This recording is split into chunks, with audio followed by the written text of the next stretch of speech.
Olá, Sara, bem-vinda ao episódio número 4 do Beyond Humane, deste podcast. Muito obrigado por aceitares este convite e decidires partilhar um pouco aqui connosco as tuas experiências a nível de vida, essencialmente, porque vamos falar de coisas eu acho muito interessantes a nível geral, à vida.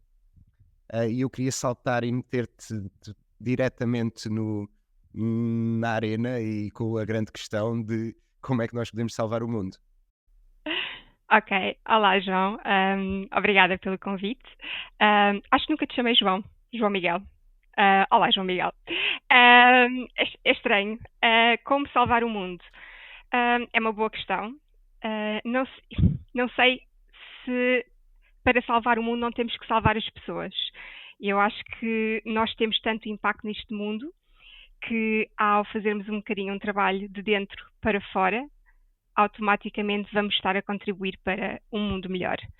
Portanto, se pensarmos até em questões como, sei lá, alterações climáticas e guerras e tudo o que Exato. está a acontecer neste mundo, ao trabalharmos as pessoas, vamos estar a trabalhar o mundo e nós temos tanto impacto neste mundo. Portanto, acho que é essa a minha resposta.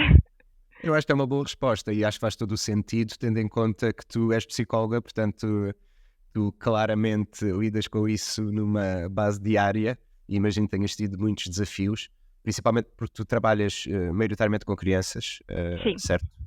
Portanto, o desafio aí ainda é bem maior. E eu, por acaso, gostava de saber um bocadinho do teu input no que toca a essa perspectiva, porque tocar em humanos numa idade tão jovem é claramente muito diferente do que uma idade adulta, onde já há muitas coisas formadas e muitos vícios a nível de pensamento e pronto, coisas do dia a dia que as pessoas têm, mas uma criança é um pouco diferente. Quais é que são as maiores diferenças que tu notas em trabalhar com crianças? Uhum. Olha, eu trabalho com crianças, adolescentes e com pais, portanto acabo por trabalhar com adultos também, não é? Desafiante. E desafiantes, exato. E se calhar ficarias surpreendido quando eu te dissesse que crianças com 8, 9, 10 anos já têm ali ideias muito formadas e uma rigidez de pensamento que obriga ali a uma, enfim, a um esforço contínuo, tanto com as crianças como depois com os pais. Imagino. Sim, portanto, é desafiante, sem dúvida. Ahm, e diria que é necessário esse trabalho com os pais e com as crianças em simultâneo. Porque trabalhar com as crianças e depois elas irem para um ambiente, seja na escola, seja em casa, e essa rigidez de pensamento estar lá, não faz sentido nenhum. Claro. Portanto, esse é o maior desafio, é trabalhar o sistema para além de trabalhar com as crianças. Acredito que sim, claro, e o sistema é bastante grande, porque não Uhum. compõe só os pais, compõe amigos, escola, toda uma série de componentes aqui que são claramente diferentes de gerir, mas estão completamente diferentes, e no teu trabalho deve ser bastante desafiante. Uhum. E eu acho que, em certa medida, do meu ponto de vista, pelo menos um dos grandes problemas, e não é só do meu ponto de vista, é uma coisa que eu falo com imensas pessoas, um dos grandes problemas do século XXI, e se calhar desde sempre, é a questão da ansiedade. Ah, Todas as pessoas sofrem de ansiedade, todas as pessoas são ansiosas ou extremamente ansiosas. Eu raramente conheço alguém que diz que não tem ansiedade nenhuma, é mesmo uma pessoa em mil, muito raro. Portanto, e isto é algo que parece que se tem vindo a atenuar ao longo dos tempos. Há muita gente que acha que as redes sociais são uma dessas causas, a pressão que causa nas pessoas, não só nas crianças, mas também nos adultos. Talvez um pouco culpa do mundo digital no geral, e isso é algo que eu noto com qualquer pessoa que fale de qualquer área, mesmo no geral. Uhum. Qual é que tu achas que é o grande causador desta ansiedade geral que as pessoas têm, pelo menos nos dias de hoje? Uhum. Eu acho que existem vários fatores. A ansiedade em si é bastante adaptativa, ou seja, nós precisamos de um grau de ansiedade para podermos funcionar. Portanto, nós percebemos porque é que a ansiedade está lá. Se ela não estivesse lá, nós não olhávamos antes de passarmos a estrada, não é? Então, termos ansiedade é a determinado ponto saudável. Um, Agora, porque é que sentes que a ansiedade nos dias de hoje, é essa a tua questão, é diferente comparativamente à ansiedade há uns anos atrás? Ahm, Deixa-me pensar, eu acho que tu pensares nas nossas necessidades básicas, nós precisamos de tê-las. ahm, Estava a pensar na hierarquia de necessidades de Maslow. Primeiro tens que ter ali o sono, a alimentação, tudo controlado, depois a segurança a nível financeiro e tudo mais, e só depois é que Certo, podes andar para a frente. E eu acho que nos dias de hoje as pessoas têm muito mais expectativas do que tinham há uns anos atrás. Antigamente, se tu tivesses uma boa casa, um bom trabalho, e um bom trabalho podia ser uma coisa muito básica, que nem sequer necessitavas, não necessitavas ter uma formação em específico. Era um exatamente. trabalho full-time, era um trabalho seguro, tinhas a tua família, tinhas a tua casa e vivenciavas a tua vida dessa forma. E se calhar nessa altura isso era suficiente para as pessoas Exato. serem felizes. E acima de tudo, se calhar tinham mais tempo para se dedicarem a coisas que eram também igualmente importantes. Um, e eu sinto que se calhar hoje em dia isso não acontece. Primeiro, as pessoas não têm tempo Exato. para pensarem em si, para pensarem no que elas são, no que elas querem ser, e estão muito focadas em tudo o resto, como encontrar dinheiro para ter uma casa, ter um trabalho estável, encontrar o relacionamento amoroso perfeito, e focam-se tanto nisso que depois não se conhecem elas próprias. E eu sinto que quando tu não te conheces, quando não conheces os teus valores, quando não conheces aquilo que te vai motivar, e não trabalhas em ti, e isso está ali no topo da hierarquia de Maslow, Claro. podes sentir um certo vazio, ou seja, não estás a viver uma vida com autenticidade. Tem E sentido. isso pode gerar uma grande ansiedade. Saberes que estás ali a correr quase contra a maré, para pagar as contas todos os meses, teres a certeza que os teus filhos têm as necessidades supridas, e então isso pode ser gerador de ansiedade, veres os anos a passar, Uhum. teres um aniversário atrás de outro aniversário e olhares para trás e pensares qual é que é a diferença em relação àquilo que eu era no ano passado e há 2 anos atrás, e isso pode ser gerador de ansiedade. Não sei se faz sentido? Sim, faz todo sentido. E tu tocaste aí num ponto que eu acho extremamente interessante e muito recentemente falei com um amigo sobre isso, que eu acho que nós nunca temos um momento na nossa vida onde aprendemos exatamente o que é felicidade. Porque nós crescemos, ninguém nos ensina a procurar a nossa própria felicidade. Nunca há um momento na escola ou em casa onde alguém diz tu tens que procurar a tua própria felicidade, porque não há uma felicidade geral, e eu acho que isso é um dos maiores enganos do mundo. A felicidade geral que tu, de certo modo, aprendes na vida é ter muito dinheiro, ou começas com ter muitas boas notas, isso é uma coisa que vai eventualmente gerar felicidade. Depois ter muito dinheiro, ter um bom trabalho, um trabalho estável, e depois o que acontece, eu acho, na maior parte das pessoas, é quando chegam a esse patamar, ou ao ordenado que eles sonharam, ou ao estilo de vida que lhes foi prometido, onde está essa felicidade, descobrem que não existe verdadeiramente nenhum baú com felicidade lá, ou quando abrem o baú está vazio, e depois há esse grande vazio, e as pessoas sentem-se claramente sem rumo e sem direção. E eu acho que é algo que deveria ser, sem dúvida, não saber se ensinado é a melhor palavra na escola, mas tentar procurar a nossa própria felicidade, porque nem toda a gente é feliz tendo um Ferrari, nem toda a gente é feliz tendo 1 milhão de euros, nem toda a gente é feliz tendo um determinado cargo ou trabalhando numa determinada área. E essa questão de questionarmos e tentarmos procurar a nossa própria felicidade, eu acho que também poderia reduzir um pouco essa questão de ansiedade que tu referiste aí. Não sei Uhum. se concordas ou se achas que faz sentido. Sim, acho que faz sentido. E acima de tudo, quando procuramos, não sei se conseguimos, lá está, alcançar essa felicidade, mas momentos de felicidade, sem dúvida, momentos felizes, sem dúvida, que conseguimos alcançar. E acho que é importante também não apostarmos as fichas todas na mesma coisa, sabes? Exato. Quando tu passas a tua vida só a pensar, eu vou acabar este curso e a minha vida vai ser isto, ou se focas a tua vida apenas na tua relação amorosa ou no teu filho, se depois alguma coisa corre mal ou não corre tão bem, tu só postaste as fichas ali. Quem és tu se não tiveres aquele filho? Ou quem és tu se não tiveres aquela profissão? E então, Exatamente. eu acho que é importante isso. É importante procurarmos vários campos onde podemos colocar essas fichas, porque depois, se um desses campos não estiver assim tão bom, os outros vão ajudar, e vão ajudar a reparar. E isso vai reduzir um bocadinho a ansiedade. Se tu colocares, lá está, as fichas todas naquela pessoa, por exemplo, no futebol, num jogador, e o jogador depois não pode jogar, pronto, é isso, não tem jogo, não é? Portanto, é como se fosse uma equipa, não é? Pensar nisto como numa equipa. Cada jogador vai ter a sua Exato. função e nós precisamos deles todos. Todos são importantes. Acho que é uma boa metáfora, sem dúvida nenhuma, e identifico-me a 100% com isso. Eu acho que isso talvez tenha uma origem, isto concentrando-me mais especificamente em Portugal, eu acho que isso talvez tenha uma origem na geração dos nossos pais, em que, e tu referiste isso também, era normal, pronto, que arranjava-se um trabalho, por norma aquele trabalho era para a vida, ou as pessoas mudavam um pouco de trabalho, era relativamente fácil arranjar o mínimo de estabilidade, e agora hoje em dia existem mil e uma opções.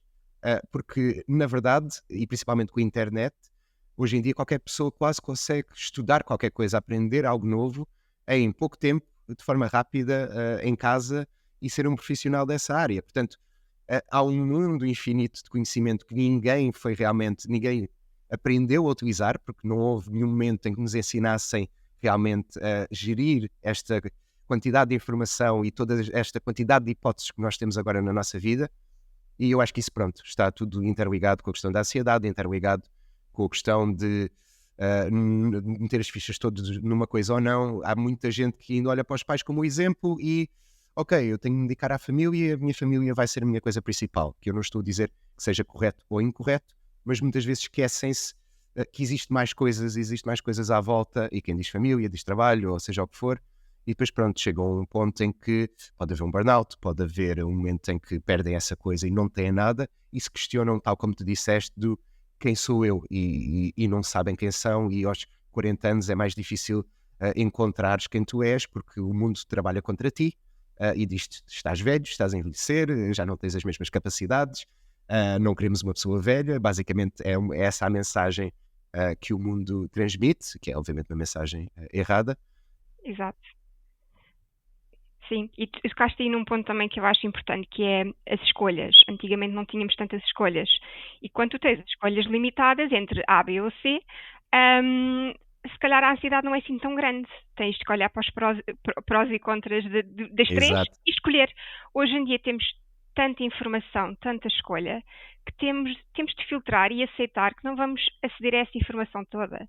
E aceitar que a minha escolha pode ser boa o suficiente. Pode não ser a Uhum. melhor. Se eu tivesse informação toda e perdesse anos a pesquisar sobre isso, se calhar ia escolher o curso ideal, mas ia-me perder pelo caminho, não é? Portanto, temos que aceitar que as nossas escolhas podem ser boas o suficiente. Ou seja, é necessário, obviamente, olhar para as escolhas e fazer alguma pesquisa sobre isso, e essa pesquisa pode ser a nível interno, pesquisar aquilo que eu sou e aquilo que eu quero para mim, mas depois, a partir daí, não podemos parar e pensar, e se a outra escolha é melhor do que esta? Sabes? Quando vais a uma gelataria e ficas ali 10 minutos ou 15 minutos a tentar escolher o sabor ideal, sabes? Pá, escolhe um. E se aquele sabor não é o sabor ideal, da próxima vez escolhes outro, sabes? Ter muita escolha, enquanto que, se calhar, antigamente as crianças escolhiam entre baunilha, chocolate e morango. Está Exato. feito. E hoje em dia tudo tem de ser perfeito. E eu acho que isso causa muita ansiedade. Temos que aceitar que as coisas não são perfeitas. Sem dúvida. Eu acho que tocaste aí outro ponto muito interessante, que é a questão do perfeccionismo e o quanto isso pode realmente prejudicar uma pessoa a todos os níveis. Essa busca pelo perfeccionismo que não existe, porque nada é perfeito. Portanto, é uma coisa, obviamente, um objetivo falso, mas que leva as pessoas até um certo abismo, ou pode levar as pessoas até um determinado abismo, porque elas estão convencidas que existe esse perfeccionismo e às vezes não progridem porque a coisa não está perfeita, não está bem feita, e podem sempre acrescentar mais. E eu conheço várias pessoas assim, cresci com várias pessoas assim, que mais tarde vieram a ter vários problemas de saúde mental porque não conseguiram lidar com essa pressão do perfeccionismo, que muitas vezes foi incutida pelos pais, outras vezes foi incutida por eles próprios. E conheço muita gente talentosa que faz coisas absolutamente extraordinárias e que não expõe, não mete cá fora, não progride, porque acham que não está perfeito, ainda não está perfeito. E às vezes eu acho que a noção de perfeccionismo pode ser um pouco confundida com a questão de, ou não é bem confundida, mas faz um bocado overlap àquele momento da coisa estar pronta, de algo estar pronto. Porque a coisa estar pronta não significa que tem que estar perfeita. Não, Significa que tu achas que é o momento ideal para lançar algo, para fazer algo, dizer algo. Se nós formos a gerir a nossa vida de um ponto de vista perfeccionista, nós não estávamos aqui a falar neste podcast exato, ou desta forma, porque isto, claro. pronto, longe de ser perfeito, este equipamento é longe de ser perfeito, etc, etc. Mas é bom o E, suficiente. exatamente, exatamente. E obviamente que é bom ter ambição e é bom melhorar. Eu acho que o contrário de procurar perfeccionismo não deve ser não ter ambição. A ambição tem que existir lá na mesma, mas eu acho que tem que ser uma ambição realista. É tentar perceber o que é que nós conseguimos fazer com o que temos e onde é que conseguimos chegar e esticar o limite, obviamente, mas sem deixar que o perfeccionismo nos torne ou se torne o nosso próprio inimigo. Claro, claro, concordo. Ah, voltando aqui um bocadinho à conversa da tua profissão, eu tenho alguma curiosidade com isto, porque, pronto, eu acho que crianças e jovens são seres altamente complexos. Os seres humanos já são bastante complexos no geral, mas eu acho que crianças são bastante fascinantes do ponto de vista de como olham para o mundo, as questões que têm, toda essa vivacidade e forma de olhar algo crua, vamos assim dizer. Não quer dizer que não tenham ideias formadas, obviamente têm, mas é uma forma mais crua, pelo menos do meu ponto de vista. Portanto, como é que, por exemplo, como é que tu trabalhas com crianças a questão da empatia? Porque empatia não é algo que se mostre muito diretamente. É uma Uhum. noção de algo que eu acho que é extremamente complexa de se entender exatamente como é que funciona, o que é que significa. Eu não sei se fazes esse trabalho com crianças, mas calculo que toques um bocadinho nesses assuntos. E estou Uhum. curioso, que tipo de estratégias, que tipo de coisas é que fazes com as crianças para elas entenderem que se devem ajudar umas às outras, que devem compreender as pessoas que são diferentes delas próprias, etc, etc. Uhum. Sim. Sim, acabo por fazer um bocadinho esse trabalho por vezes, mas novamente eu acho que não é possível fazer esse trabalho com as crianças se não fizeres o trabalho com os pais e com a escola primeiro. Certo. Porque pode ser até muito contraproducente tu fazeres esse trabalho tu próprio e teres 12 anos, por exemplo, e depois vais lá para fora tentar o teu melhor e aquilo que tu vês é falta de empatia em todo o lado, vindo de adultos, e isso pode ser realmente muito confuso. Portanto, eu acho que é mesmo necessária uma maior, nós chamamos psicoeducação, na escola e com os pais, aceitar em primeiro lugar as emoções, aceitar que todos nós sentimos coisas diferentes e que está tudo bem com isso. E que aquilo que eu sinto vai ser, lá está, pode ser muito diferente daquilo que outra pessoa sente, mas a menos que não nos estejamos a respeitar, tudo é válido. A menos que, Exato. a menos que as pessoas não estejam seguras ou que não estejam, lá está, a ser respeitadas, tudo é absolutamente válido. E eu vejo tantos casos, infelizmente, de crianças que vêm para terapia, que têm sofrido tanta falta de empatia, que eu não poderia começar esse trabalho sem olhar, lá está, para o sistema. Faz sentido. Por isso, eu diria que antes de começar a trabalhar com a criança, tenho que perceber o que é que está ali a passar-se à volta, e que exemplos é que essa pessoa tem tido ao longo da sua Uhum. vida, que depois pode estar ligado com aquela rigidez de pensamento que eu estava a falar há pouco. E depois trabalhar questões de aceitar a diversidade, ser-se inclusivo, isso depois já são coisas ali mais à frente que tu podes trabalhar. Mas as crianças são muito capazes de fazer isso. E muitas das vezes as ideias que elas têm foram colocadas pelos adultos. Sabes, quando tens uma criança de, sei lá, 4 ou 5 anos que está a fazer um comentário racista, aquilo claramente não vem dela, certo? Claro. Porquê que eu tenho que trabalhar em empatia com uma criança de 5, 6, 7 anos quando aquelas ideias foram colocadas por outras pessoas? Não Exato. é? Não é justo. Claro que quando já és adolescente, não é? Adolescente, início de vida adulta, claro que podes fazer esse trabalho, eles já não dependem tanto dos pais e do sistema à sua volta, mas ainda Exato. assim é importante. Não sei se isto faz sentido ou se responde à tua questão. Sim, acho que faz, faz todo o sentido, porque eu acho que o contexto é realmente muito importante. Portanto, faz todo o sentido que tu tenhas que analisar todo o contexto, e neste caso o contexto mais direto são os pais, ou as pessoas responsáveis pelas crianças, sem dúvida nenhuma. Portanto, bastante interessante. Obrigado por partilhares Uhum. isso. Claro, Acho que foi bastante interessante. tudo bem. Mas depois lá está, com exemplos, depois trabalhas a empatia também com exemplos, não é? E se calhar os exemplos que eles têm da sua própria vida quando sentiram falta de empatia perante outras pessoas, depois podes tentar, não é que eles se coloquem na posição do outro, nós nunca estamos verdadeiramente na posição do outro, mas tu podes depois criar exemplos e dizer se quando situação A acontece, isto faz sentir triste, uma situação completamente diferente pode fazer com que outra pessoa fique triste. E se tu gostas de ser ajudado e compreendido, porque é que a outra pessoa não há de gostar de ser compreendida e de ser validada? E depois, claro que tu podes fazer esses exemplos, mas tudo tem que vir primeiro do ambiente à volta delas, senão não vai fazer muito sentido. Faz todo sentido, claro. Sem dúvida. E aqui, continuando a pegar um bocadinho na tua profissão, portanto, tu vives no Reino Unido, portanto, é Uhum. uma perspectiva, diria, bastante diferente de Portugal, são raízes culturais bem diferentes em muitas coisas. Quais é que são para ti as principais diferenças entre os dois sistemas, entre Portugal e o Reino Unido? E de que forma é que tu achas também que essas raízes culturais afetam o próprio sistema? Porque, no fundo, está tudo enraizado do que vem para trás e isso vai afetando tudo aquilo que vai acontecer à frente.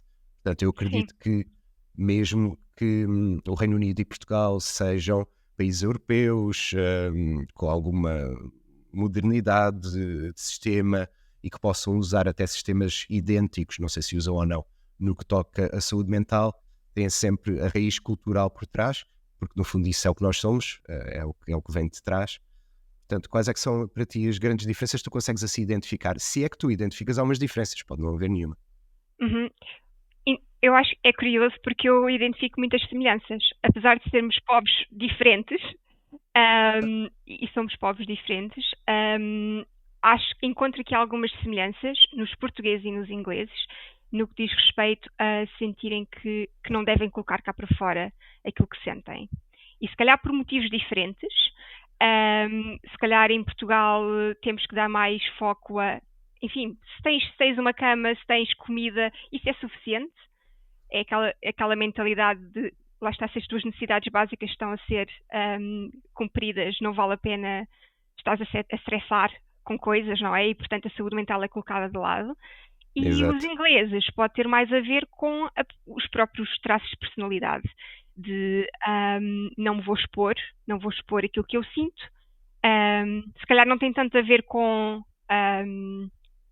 as necessidades básicas são suficientes. Eu acho que a grande maioria compreende que não são suficientes, mas depois há uma grande dificuldade em assumir que saúde mental é igualmente importante. E então eu acho que a dificuldade em exteriorizar é muito semelhante. Se calhar o motivo é ligeiramente diferente, mas a dificuldade acaba por ser semelhante. Agora, depois, o que o sistema te proporciona é completamente diferente. E em Portugal o sistema não te proporciona grande coisa, tenho de dizer. Infelizmente, o Sistema Nacional de Saúde não tem psicólogos suficientes. É uma realidade. Não tem programas suficientes para começar uma intervenção muito precoce antes das coisas começarem a descambar. E aqui existem esses programas e existe uma maior oferta. Então, ainda que tu estejas muito sintas rígido a avançar e a procurar essa ajuda, o facto de teres tanta coisa à tua volta e das pessoas dizerem, mas olha, tens esta opção, e se não gostares desta opção, tens a outra. Podes fazer terapia em grupo, podes fazer individual, podes ir a aulas de psicoeducação. Acaba por te dar uma maior abrangência e tu se calhar vais escolher uma que, ok, deixa-me tentar. Em Portugal, como não tens essa oferta, Exato. tu vais pensar, "Bem, se calhar não faz mesmo sentido eu apostar na saúde mental, porque se fosse realmente importante, aqui a oferta estava cá, não é? E não está. E isso é muito triste.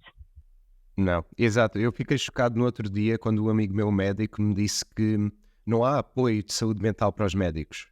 E isso Hum, é absolutamente chocante, que um médico na profissão que tem, que é uma profissão de, eu diria, de alto risco, porque está a lidar com vidas humanas e depende, o seu bem-estar e saúde mental vão impactuar bastante o que essa pessoa está a fazer e o impacto dessa pessoa é na saúde de outra pessoa, portanto é provavelmente a coisa mais importante que existe na vida, e não tem um sistema organizado de apoio de saúde mental para médicos. Isto em Portugal, eu achei Uhum. isto bastante chocante, porque acho que deveria ser a primeira regra. Claro, claro, exato. E, e parece que às vezes os médicos ou os psicólogos ou profissionais de saúde no geral não têm direito a sentir essas dificuldades. Como se, por exemplo, um médico não pudesse ter problemas de saúde física, não é? E isso parece que não é reconhecido. Tens que ser o maior e que aguentar ali 12 horas sob pressão. E essa é uma diferença que eu vejo aqui em Inglaterra, em que realmente, sei lá, se acontece alguma coisa no meu trabalho que é realmente impactante e que me causa sofrimento, que às vezes causa, alguém vem ter comigo e diz: Mas estás bem, precisas de meia hora? Vai lá para fora, vai tomar um café, vai esparecer e volta. Se me perguntarem: Ainda tens consultas hoje? E eu digo: Não, olha, vai para casa mais cedo e amanhã é um novo dia. E eu: Ok. Existe uma maior compreensão de que nós temos de estar bem para podermos apoiar e ajudar outras pessoas. Exatamente. Claro, sem dúvida nenhuma, isso é o princípio básico que infelizmente, pronto, Portugal ainda está bastante longe. E tu abordaste esta questão de uma forma que eu acho que é interessante, porque tu focaste também um pouco nas semelhanças e não tanto nas diferenças, pelo menos inicialmente. E isso é uma das perguntas que eu recebo frequentemente, é qual é a diferença entre os suecos e os portugueses, porque pronto, como vivo em Estocolmo, Uhum. é normal fazer-me essa pergunta. E uma das coisas que eu costumo responder é realmente em relação às semelhanças, porque eu não acho que existam muitas diferenças de uma forma geral. Principalmente porque somos todos filhos da cultura americana, para o bem e para o mal. Acho que bebemos todos da mesma coisa, crescemos todos a ouvir as mesmas coisas, a ver as mesmas coisas, falar de mais ou menos da mesma forma. Pelo menos a nossa geração, é claro que a geração Uhum. dos nossos pais passou por uma maior rigidez política, Claro. completamente diferente, mas a nossa geração viveu bastante do que vinha dos Estados Unidos e uma grande parte da Europa da nossa geração também. Portanto, é interessante que tenhas abordado isso dessa forma, porque também acho que há muitas semelhanças, se calhar mais semelhanças do que diferenças. O que é muito interessante, porque às vezes as pessoas têm a ideia do, ok, são povos tão distantes, ou geograficamente e culturalmente têm um background tão diferente, mas depois no fundo eu acho que a coisa base é aquilo que nos alimentam, e o que nos alimenta é a televisão, a música, os jornais e tudo mais, e isso Claro. vem tudo do irmão americano para o bem e para o mal, sem Concordo. dúvida nenhuma. Portanto, muito interessante que tenhas pegado nisso. Vamos agora cortar aqui um bocadinho o tom mais pesado, porque pronto, é sempre, obviamente, mais complexo falar de saúde mental e todos os temas à volta de saúde mental.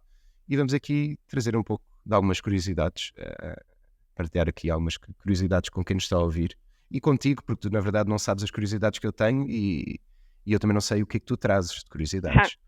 Sim. Portanto, eu acho que vai ser interessante. Portanto, olha, eu começando aqui do meu lado, a curiosidade que eu trago é uma curiosidade, em certo ponto, ligada com um mau período da história de Portugal, está relacionado com os descobrimentos. Eu acho que os descobrimentos deveria ser algo expresso de uma forma menos gloriosa, porque, no fundo, trouxe muita morte e sofrimento a muitos dos sítios onde os portugueses e holandeses e ingleses andaram por esse mundo fora. Tal como a grande falácia de que os povos europeus descobriram os outros sítios. Bem, na verdade não descobriram nada, não é? Descobriram para eles próprios, mas já existiam lá povos, em certo modo, muito mais avançados até que os europeus em muita coisa. Portanto, esse conceito é sempre interessante. Mas mesmo assim, eu acho que a curiosidade é interessante, e a curiosidade está relacionada com a tempura, o prato japonês, neste caso, e o facto da tempura ter sido introduzida no Japão pelos portugueses. Portanto, a palavra tempura vem de tempero e vem dos peixinhos da horta. Esse típico prato português foi introduzido na zona de Nagasaki. Nagasaki foi a zona mais importante para os portugueses no Japão. Na altura, Nagasaki era basicamente uma cidade sem importância absolutamente nenhuma no Japão, e foram os portugueses que impulsionaram o comércio em Nagasaki e que tornaram Nagasaki uma cidade com maior importância económica. Portanto, eu achei curioso, eu descobri isto no outro dia. Provavelmente, se calhar, muita gente já sabe disto, mas para mim foi uau, ok, isto tem alguma lógica. E é curioso porque eu gosto bastante de tempura e já como há bastante tempo. E sim, já tinha achado idêntico a peixinhos da horta, mas nunca tinha feito exatamente A a ligação. conexão. Sim, Exato. sim. E há tantos outros exemplos como esse, como por exemplo o chá das 5 em Inglaterra, que foi introduzido por uma portuguesa também. Portanto, Interessante. há várias curiosidades nesse sentido. É engraçado como as coisas se interligam. Exato, sem dúvida nenhuma. Sim. Passa a bola para ti e podes partilhar Ok. alguma curiosidade que tenhas, mas já disseste essa do chá, portanto já é interessante. Sim, sim. Olha, trouxe uma curiosidade barra experiência que eu tive, que se calhar não começa muito bem, mas acaba bem. Ok, isso é bom. Ahm, sim, então há uns anos atrás, eu ainda estava em Portugal, ainda estudava no ISPA, decidi doar sangue, sabes, aquelas unidades móveis que eles trazem para as faculdades. E Sim, então o meu objetivo naquele dia era só doar sangue e depois ter um dia relaxado na faculdade, não andar muito, porque quando dás sangue não é suposto estares ali a fazer grandes atividades. E então, imediatamente antes de eu doar sangue, recebo uma chamada de um familiar a pedir para eu ir às finanças nesse dia, tratar de uma situação ok. muito importante. E eu a pensar, será que eu agora devo cancelar a minha atividade? Eu disse, não, eu vou fazer na mesma. Então, doei sangue, saí imediatamente quase a correr para ir às finanças, Ok. o que não foi uma boa ideia. E quando estava ali a chegar, estava no metro da Baixa, prestes a passar o meu cartão para sair, e começo a ver tudo preto e acho que não perdi completamente a consciência, mas caí para o chão.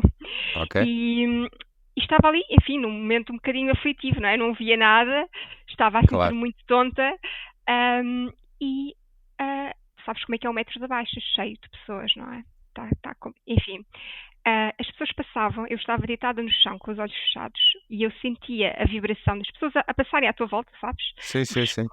E ninguém parava. E eu pensava, como assim? O que é que as pessoas estão a pensar naquele momento? Será que esta pessoa está aqui no meio do metro, sabes? E então, quando finalmente alguém para, falam em inglês, Ok. e eu pensei, estrangeiros, não é? E daí vem a minha curiosidade. Eles falavam inglês, mas eu percebi que a língua não era a primeira língua deles.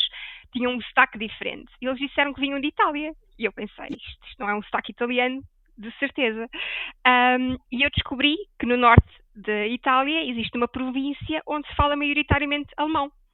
Nunca tinha ouvido falar de tal coisa e acabámos por ter ali uma conversa acerca disso. E a partir de Interessante. uma situação tão difícil, acabei por descobrir que Itália tem uma província onde se fala maioritariamente alemão e eles não parecem italianos, não, enfim, achei aquilo extraordinário e decidi trazer esta curiosidade barra reflexão porque não por achar que os portugueses não ajudam, mas por achar que se aquilo tivesse acontecido em Itália, se calhar um estrangeiro, um turista português tinha ajudado, porque não estava tão focado na sua vida, sabes, que ia estar mais atento às coisas que estão a acontecer ao seu redor. E eu lembro-me na altura pensar, não, eu não acho que os lisboetas sejam Sim, tenham sim. essa falta de empatia, sabes? De parar. Eu acho que estão tão focados naquilo que têm de fazer que simplesmente não olham. E então acabei por descobrir algo engraçado em relação à Itália, com uma situação um bocadinho desagradável. Não, é muito interessante, sem dúvida. E claro, não é uma situação nada agradável, mas olha, o final foi Yeah, interessante. yeah. Não só pelo que descobriste, mas também por esse reflexo de empatia que tu acabaste por ter com uma pessoa que, pronto, não era do teu país e não estava no próprio país. Sim. E eu acho que é muito interessante a forma como tu puseste as coisas, que provavelmente um português ajudaria se fosse em Itália. Claro, exato. Eu não tenho dúvidas disso. Às vezes nós estamos tão focados quando estamos no nosso dia a dia Exato. que depois de tudo o que está a acontecer à nossa volta parece que nós bloqueamos. Ok, está ali uma pessoa no chão, mas deixa-me andar porque eu tenho qualquer coisa a fazer. Enquanto quando tu estás de férias, estás muito mais, tens muito mais, existe uma maior probabilidade de tu olhares à tua volta, de reparares naquilo que está a acontecer e de teres o tempo de parar para ajudar outra pessoa, por exemplo. Não, interessante, muito Uhum. interessante. E olha, pegando aqui no conceito de Itália, esse grande país das artes, Aham. é muito, muito artístico, sem dúvida nenhuma. Eu queria tentar debater um pouco este tema contigo, a questão da arte e da saúde mental, de que forma é que estão ligados, de que forma é que um ajuda ao outro. Há vários artistas que lidaram com muitos problemas de saúde mental. Ahm, eu conheço alguns pessoalmente que me dizem que a arte os ajuda a conhecerem-se melhor a eles próprios, a lidar com os seus próprios monstros e problemas, músicos principalmente, que escrevem muito sobre os seus fantasmas. De que forma é que, do teu ponto de vista, e sendo profissional desta área, é que tu vês esta interligação entre a arte e a saúde mental? Uhum. Ahm, a arte está intimamente ligada às emoções, não é? E a arte vai, muito possivelmente ajudar-te nesse autoconhecimento e na autorreflexão. Portanto, quando alguém para escrever sobre algo que está a sentir, isso naturalmente vai ajudar, ahm, a pessoa a sentir-se melhor, e ainda que se sinta pior num determinado período, porque às vezes precisamos nos sentir pior para depois nos sentirmos melhor, vai ajudar nesse processo de busca de autoconhecimento e primeiro perceber que uma emoção está lá, simplesmente perceber que ela está lá, aceitá-la, e depois tentar, se calhar, compreendê-la, e buscar eventualmente alguma coisa para ajudar a lidar com essa emoção. Mas às vezes só o validar é suficiente. Exato.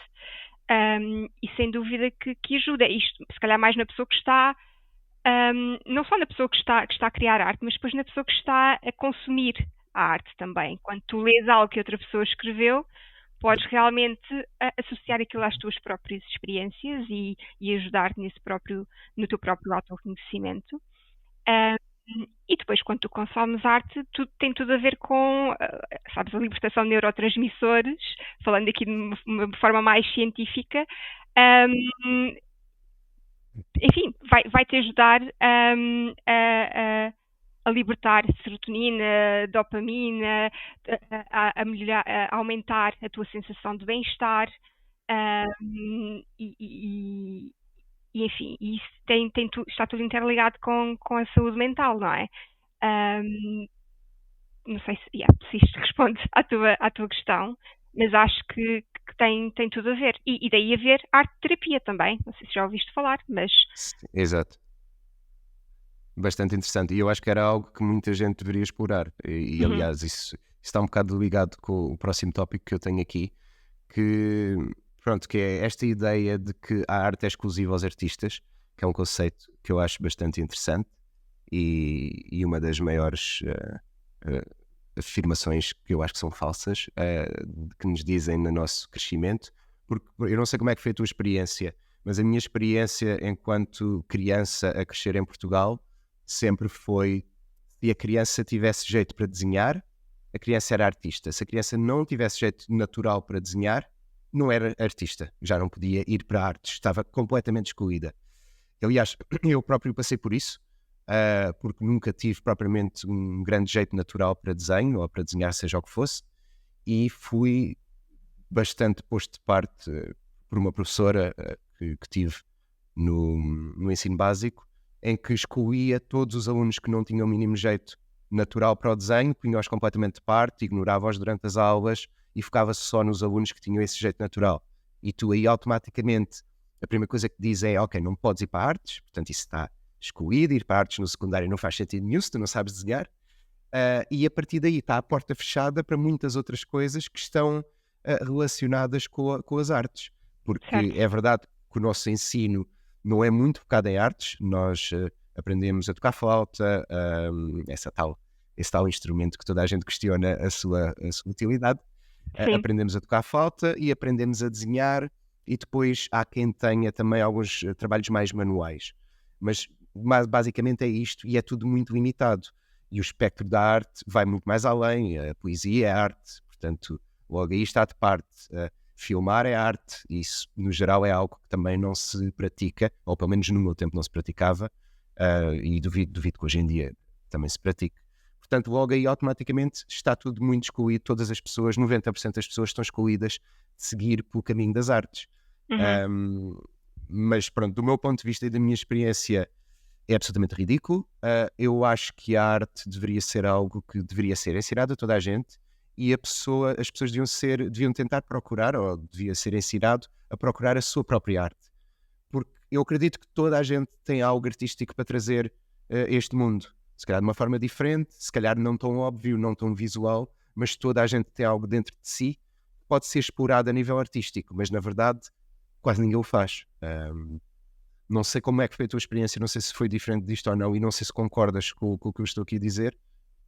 Sim, concordo e acho que foi, olha, foi muito semelhante até pensar nas aulas de EVT, Educação Visual e Tecnológica, sim, tinhas ali uma ou duas pessoas que eram os profissionais do desenho ou de outra coisa qualquer e tinham muito mais apoio e não só apoio, eram encorajados a fazer mais e mais, enquanto que os outros, sim, eram um bocadinho mais colocados de parte. Eu acho que era importante nós termos mais oportunidades nas escolas para explorar coisas diferentes. Exato, Não só a nível de artes, mas de uma forma geral. Sabes, ter contacto com determinadas áreas, profissões. Há uma coisa aqui em Inglaterra que se chama Work Experience, em que tu tens a possibilidade durante uma semana de acompanhar uma pessoa na sua profissão, seja ela qual for, para veres como é que é a realidade daquela pessoa naquele contexto laboral. E sim, eu acho que isso faz falta em Portugal. Porque se te não é obrigassem, mas se dissessem, olha, tu tens uma hora para produzir algo, sabes? E pode ser aquilo que tu quiseres. Tu podes escrever exato. sobre algo que estás a pensar, podes tentar tocar um instrumento e tentar ali encontrar notas que te façam sentido, podes tentar desenhar. Tu se calhar ias começar a conhecer-te melhor e encontrar coisas em que se calhar achavas que não eras assim tão bom Exatamente. e mesmo que não sejas, sabes? Quando uma criança está a começar a desenhar, ninguém vai olhar para aquele desenho e pensar: ai, este desenho não tá bom, porque é uma criança, certo? Então tu deixas as crianças explorarem à vontade, porque têm que praticar a sua motricidade fina e deixas. E quando tu olhas para aquele desenho, existe um amor incondicional. Aquele desenho é maravilhoso, porque foi Sim, sim, sim. criado por uma criança de 3 anos. Quando tu tens 14 ou 15, deixa de haver isso, Exato, a certo? magia desaparece. A magia desaparece. E eu acho que nós devíamos ter essa possibilidade de nos expormos e de haver esse amor incondicional em relação àquilo que tu tentaste fazer, mesmo que não seja Claro. uma obra-prima do ponto de vista, sabes? A sociedade, se calhar, não vai olhar para aquilo e achar: olha, há aqui coisas que são realmente brilhantes. Para ti é brilhante, é o teu trabalho. E pode ter muito valor pessoal. Sem dúvida. E eu acho que isso é provavelmente também um dos grandes problemas que eu acho que as pessoas no geral têm, principalmente quando crescem, é esse síndrome de impostor que acabam por criar sobre elas próprias, porque isso vem, no fundo, vem da educação dada pelos pais, vem da educação dada na escola, onde se tu não fores objetivamente bom numa coisa ou não fores rapidamente bom numa coisa, então tu és mau. É como se houvesse só uma dualidade de opções. Só há duas opções e tu és ou és bom ou és mau. E se és mau, não vale a pena tentares e não vale a pena fazer. Certo. E isto é um conceito sem dúvida absolutamente ridículo, porque as pessoas têm que muitas vezes começar pelo mal para melhorar, para serem bons em algo, ou não necessariamente serem bons, como tu disseste, simplesmente explorarem pelo prazer de explorarem algo. E isso vê-se na música, vê-se em muitos tipos de arte, em que há muitos artistas que se calhar muita gente não é muito fã ou não conseguem, se calhar numa microescala não conseguem atingir maior sucesso porque a maior parte da sociedade não se identifica com aquilo, mas no fundo o que interessa é que aquelas pessoas tenham prazer naquilo que estão a fazer. E Uhum. lá está, eu acho que isto está interligado novamente com o conceito de felicidade, em que ninguém, ou a maior parte das pessoas não sabe muito bem explorar a sua própria felicidade e depois também acaba por não explorar tudo o resto, porque a sociedade está-te sempre a dizer que tu não és bom e que não o deves fazer. Se desenhas mal, não podes ir para artes. Sim. E o inverso também, quando és muito bom numa coisa, essa tem de ser a tua escolha, ainda que tu queiras explorar outras coisas. Ah, Quando eu estava no 9º ano, quando eu disse que não ia para ciências no 10º ano, os professores queriam ter uma conversa com os meus pais, porque acharam que era absurdo uma boa aluna não querer ir para ciências. E eu tive que fazer ali fim-capé e dizer não, porque eu não quero isto agora, posso querer no futuro, mas agora isto Exato. não me faz sentido. Portanto, o inverso também acontece. Tu podes ser muito bom numa coisa e ainda assim querer explorar outras, porque te fazem mais sentido, seja por que motivo for. Claro, mas essa noção na educação e na escola de que um grande aluno tem que ir para a medicina, tem que ir. Há sempre aquela questão: se tens média 19, porquê que não vais para a medicina? Claro. Parece que estás a desperdiçar ali uma Uhum. oportunidade que é rara e que nem quase toda a gente consegue ter, porque é obviamente difícil ter uma média 19, mas porque que, lá está, novamente, estão a formar a tua própria felicidade e estão a formar o teu próprio rumo sem que tu possas escolher realmente aquilo que te faz feliz. E neste caso, tu escolheste aquilo que naquele momento te faria feliz ou que te fazia feliz naquele momento. E isso Exato. parece uma escolha acertada naquele momento. Depois, mais tarde, pode vir a ser um erro ou não, mas nós vivemos para errar. Exato, e não é um erro quando naquela altura te parecia ser o certo, não é? Tu depois aprendes sobre ti e depois podes pensar, ok, se eu soubesse o que sei agora, não teria feito essa Claro, escolha. Mas eu não sabia, portanto, como é que isso podia ser é um erro? impossível. Tens que experimentar para saber que aquilo não é para ti, não é? E isso não pode ser considerado um erro. Não, é um bom ponto de vista, acho que é muito interessante. E novamente, retira um pouco de pressão essa questão do perfeccionismo, de escolher Uhum. sempre a coisa correta ou a coisa errada, lá está. Que a sociedade empurra-nos muito para esse tipo de escolhas. A escolha certa, a escolha errada. Ah, e, e só para finalizar no que toca a este tópico, em relação a essa questão das notas também que tu referiste, e eu também falei um pouco sobre isso, eu acho que todo esse conceito de ter muito boas notas vai definir o teu futuro é um conceito que depois muita gente, lá está, bate na parede porque tiveram média 19, foram para a medicina ou para a engenharia ou o que fosse, e depois há um momento na vida, às vezes não acontece, mas muitas vezes acontece, em que eles questionam: espera aí, o que é que eu estou aqui a fazer? Quem sou eu? O que é isto? Isto não me diz nada. E eu tenho, pronto, conheço várias pessoas que passaram por essa situação em que o percurso começa a ser traçado desde muito novo, portanto elas são muito boas a matemática, portanto se és boa a matemática já se sabe mais ou menos que o teu percurso será pela área da ciência, ou neste caso, pronto, posteriormente depois de engenharias, ou possivelmente medicina, se fores muito bom a tudo. Mas esse percurso está minimamente traçado, ou seja, uma pessoa muito boa a matemática é quase ridículo do ponto de vista social que a pessoa diga eu quero ser historiador, por exemplo. Exato.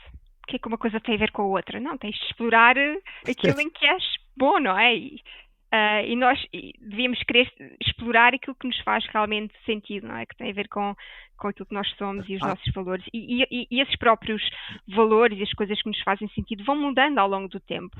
Daí sem que as dúvida. nossas escolhas também se vão moldando em função daquilo que nós somos nessa altura. Mas se nós não fizermos esse trabalho, nós não conseguimos perceber as mudanças que estão a ocorrer, porque se calhar elas não estão a ocorrer.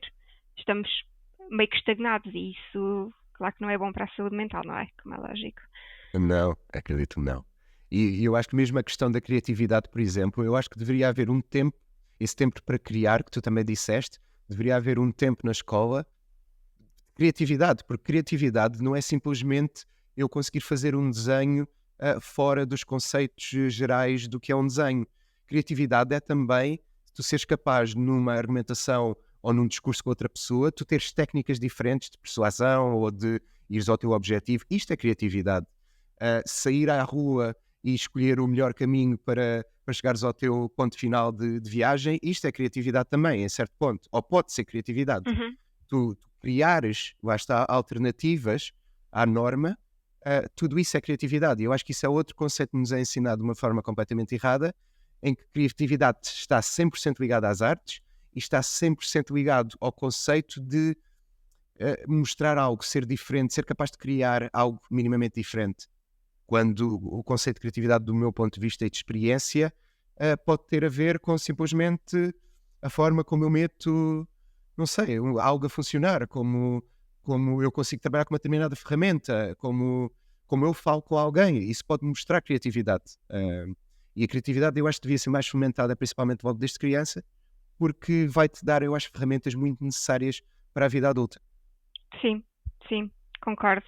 E adaptar isso aos dias de hoje. Às vezes eu ouço certos pais dizer, o meu filho só quer estar no iPad e não quer explorar outras coisas.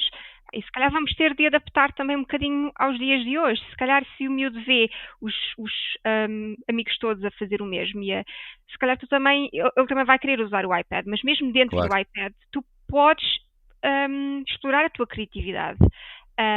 Tu até tens jogos onde podes criar personagens e criar traços de personalidade para a personagem, sei lá, coisas assim que nós não tínhamos na nossa altura. Eu acho isso fascinante. Então, tentar também entrar um bocadinho no mundo por exemplo, das crianças e dos adolescentes de hoje em dia e encorajá-los a explorar a sua criatividade, encontrar ali um meio termo, um equilíbrio. Acho que isso é importante. sem dúvida nenhuma, sem dúvida, concordo. Olha, nós estamos a chegar ao fim do nosso podcast, mas vamos interligar aqui ou ligar diretamente a questão da criatividade com a parte final, que é basicamente a altura em que nós trazemos uma obra de arte, neste caso, como recomendação. E eu acho que o que eu trago para hoje está mesmo muito ligado com criatividade, Ok. porque é das séries mais criativas que eu já vi, e eu acho que também está muito ligado também com a questão de saúde mental, porque é o tema principal da série, e eu acho que a abordagem é mesmo muito criativa e muito interessante. Portanto, a série que eu trago chama-se Legion, é uma série de 2017. O criador desta série é o mesmo criador da série de Fargo, que é um pouco mais popular que a série Legion, é o Noah Hawley. E eu acho que esta série passou um pouco ao lado da maior parte das pessoas. E eu acho que passou ao lado porque Legion faz parte do universo X-Men, mas a série tem uma abordagem muito David Lynch. Ou seja, é muito surrealista, muito pouco focada em batalhas ou lutas ou em super-heróis, e é muito humana do ponto de vista em que os protagonistas são muito humanos, e a história começa com o protagonista que basicamente está no hospital psiquiátrico porque tem problemas mentais, ou acha que tem problemas mentais, e tem problemas mentais porque consegue ouvir vozes e consegue ouvir outras pessoas. Mas na verdade ele é apenas psíquico e ele consegue ler os pensamentos de outras pessoas. Só que pronto, ele não sabe isso naquele momento. E eu acho que a abordagem é muito interessante porque, ao contrário do que seria possivelmente outra abordagem de ir por questão de super-heróis e agora tenho este superpoder e vou salvar o mundo e tudo mais, é tudo visto do ponto de vista de uma pessoa com problemas mentais. Ok. E eu acho que isso é mesmo muito interessante. É quase uma série, principalmente a primeira season, tem pouca fantasia desse ponto de vista. É muito crua, é muito a forma como as pessoas veem os seus próprios problemas dentro de si e como vê os problemas dos outros, porque ele depois relaciona-se com outras pessoas no hospital psiquiátrico onde está, e uma dessas pessoas também é uma pessoa com poderes. E eu acho que é humanizar essa questão dos poderes, humanizar a questão das diferenças, de um ponto de vista muito cru e muito pouco super-herói, e depois, pronto, em alguns episódios mais à frente, aquilo entra realmente numa espiral surrealista completamente fantástica, onde eu vi das coisas mais absurdas do ponto de vista positivo que alguma vez vi em séries ou filmes. Portanto, eu acho que quem gostar de temas relacionados com saúde mental e quem gostar de coisas um bocadinho fora da caixa, surrealistas e criativas, não fiquem com medo de achar que isto é uma série da Marvel relacionada com X-Men. Não tem absolutamente nada a ver com isso. É uma série de autor, de uma pessoa que é um criador, e não tem absolutamente nada a ver com, na minha opinião, a maior parte do lixo criado pela Marvel no mundo cinematográfico. Pronto. É isto que eu queria trazer de Ok. recomendação. Obrigada, acho que vou tentar. Passou-me ao lado também. Eu ouvi falar da série, mas se calhar tive esse preconceito em relação à Marvel e acabei por É colocar de normal. lado. Mas vou explorar. Acho que parece muito interessante. Ok, agora é a minha vez, não é? Ah, sim, eu trouxe um músico. Eu diria que quando eu penso em cultura, a música é realmente é sempre a minha primeira escolha. E este músico chama-se Ren, não sei se já ouviste falar dele. É Não. um músico galês. Um, e apesar de ter um estilo, é músico e compositor, apesar de ter um estilo que não tem muito a ver com aquilo que eu normalmente ouço, que é mais ali entre o pop e o rap, as letras são brutais. Este rapaz passou por uma. ele tinha vários problemas de saúde física que não eram, que ele não nenhum médico conseguia diagnosticar, e isso levou a questões de saúde mental, porque eles diziam que tinha depressão, era bipolar, psicose, e no final de tudo era doença de Lyme. Não tinha nada a ver com aquilo que as pessoas estavam a dizer. Mas ele estava tão debilitado que passou vários anos dentro de um quarto. E ele escreveu grande parte das suas músicas dentro de um quarto, enfim, a experienciar várias dificuldades do ponto de vista de saúde mental, devido a não saber aquilo que ele tinha. Exato. E as letras são muito, muito interessantes. Abordam questões de saúde mental, aborda questões relacionadas com os problemas no mundo, por exemplo. Money Game é uma série de 3 músicas que eu aconselho a revisitar. Tem músicas relacionadas com o suicídio, com o sentir-se sem força para continuar, e 2 vozes ali, uma a pensar eu quero fazer isto e a outra a pensar não, tu não queres, e é quase como uma batalha, e as músicas dele são uma batalha entre uma voz e a outra, e então eu aconselho muito a explorar, ainda que não seja o estilo da pessoa normalmente, explorem, e ainda que seja apenas pelas letras, eu acho que vale realmente a pena. Não, sem dúvida. Eu fiquei bastante interessado, até porque, pronto, tudo o que é escrito é algo que me interessa bastante. Portanto, bastante interessado em explorar essa escrita do artista e mesmo musicalmente eu acho que pode ser muito interessante. Normalmente, lá está, isso está bastante ligado realmente com o que tivemos aqui a falar e vai buscar muita alma da própria pessoa, que é no fundo o que é a arte, pelo menos do meu ponto de vista, é muito a alma humana, a alma de cada um de nós, e daí eu achar que toda a gente é artista, em certo ponto. E fez-me um pouco lembrar o que tu disseste, essa batalha interior e esse grito de tentar libertar-se basicamente dos maus pensamentos, fez-me muito lembrar o Chester de Linkin Park, porque pronto, tudo o que ele escrevia também era muito sobre as suas próprias batalhas e os seus gritos de revolta com tudo aquilo que infelizmente passou na sua vida. Portanto, muito interessante. Fiquei muito interessado. Muito obrigado por partilhares isto. Certo, espero que gostes. Sim, vai ser giro, de certeza. Explorar. É sempre giro explorar coisas novas. E pronto, muito obrigado pelo teu tempo aqui. Eu espero que isto tenha sido divertido para ti, porque o mais importante é que tenhas passado aqui um bom bocado. Claro. Para mim foi sem dúvida, foi bastante interessante falar contigo sobre estes temas, algo que eu já sabia que iria ser interessante, mas acho que ainda superou as minhas expectativas, muito interessante mesmo, obrigado. E pronto, e até à próxima. Obrigada pelo convite, sim, foi muito divertido.